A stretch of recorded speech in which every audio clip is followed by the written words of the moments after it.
Castles in New York, not something you'd expect, just like this, the new Equus, today on FLDetours. Worst intro ever. So it's fall in New York, and what does that mean? Well, the trees are changing, the leaves are getting nice and orange, red, and it's getting cold, raining, and that means the snow is on the way. So before that happens, we have a few cars to review, and one of those is this, the new Hyundai Equus. So what is the Equus? Well, the Equus is the flagship of the Hyundai brand. It's the top of the breed. If you think about it, it competes with the Mercedes S-Class, the Audi A8, which we reviewed last season, the Mercedes 7 Series. It's a big ship. It's the flagship. And with that comes a lot of luxury, because for this type of money, you want something that does everything you want, but you don't really have to think about it. The Equus has actually been around for quite some time. 1999 was the first generation. It never came to the United States, and it was a joint project with Mitsubishi. It was nice, but didn't really have any impact on the automotive industry. The Equus is the forward-thinking plan of Hyundai to really expand the brand in the United States. So this being a car that competes in the flagship market, it's got a lot to stand up to. It has to really perform well on so many different levels, not just as a car, how you look at it. How does it make you feel? In this class, there are a lot of things that you really need to pay attention to that you wouldn't in any other class. So obviously, Hyundai did an excellent job designing an awesome interior. This car actually has more interior volume than anything else in this range, in this class. It's more space than the A8, than the 7, than the S-Class. It's just as big outside. It's got just as much power, and the fit and finish is just as good. Now, the design department, it doesn't have that element of design as you'd expect out of the Germans. You know, it's got the same navigation system as the Genesis sedan. It feels like a big Genesis sedan, which is not a bad thing, because I love the Genesis sedan. You've got this Alcantara interior, you've got this walnut dashwood that is actually real wood.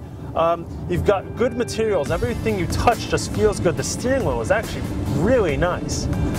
But it doesn't have the soul as what you'd expect. The Equus comes in two trim packages. You've got Signature and Ultimate. Now this is the Ultimate trim package, right here. It's only going to set you back about $65,000. Unlike the Germans, there aren't many options that come with the car. You have everything in the car already. With this being the flagship and a big car, you're not going to be taken to the track. So what are you going to care most about? Well, you're going to care more about fuel economy.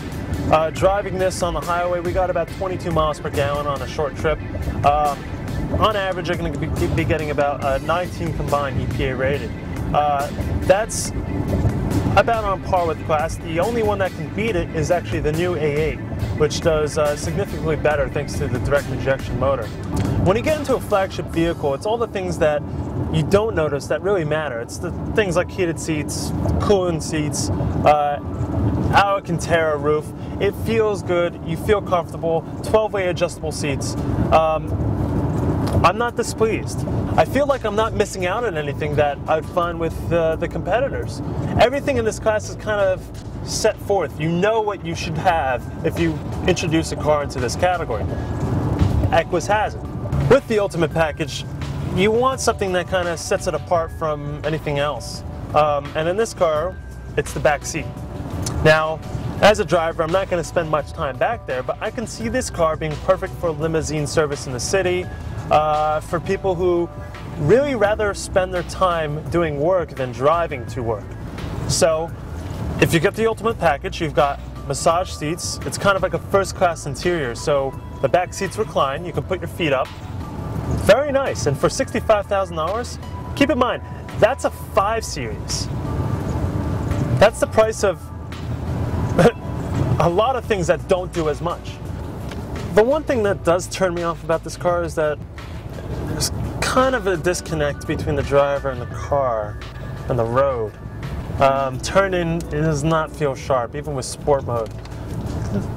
It's not by any means bad, but it's not what I'd want out of a $65,000 car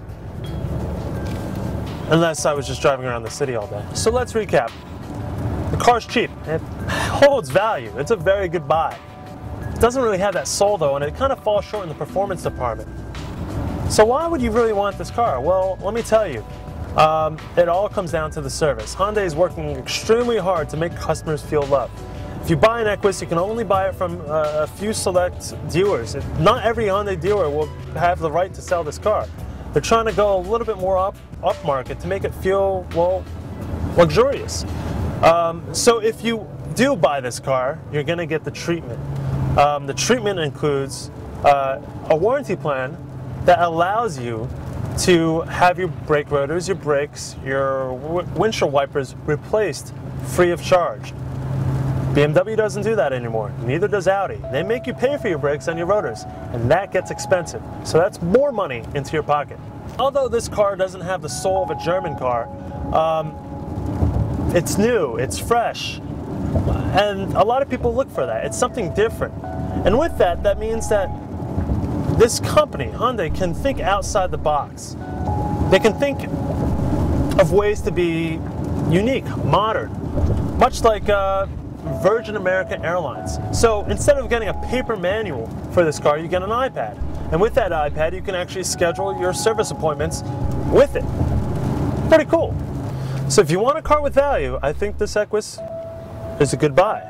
If you want a car with prestige, if you want a car that has some kind of history to it, then it's going to be a difficult sell.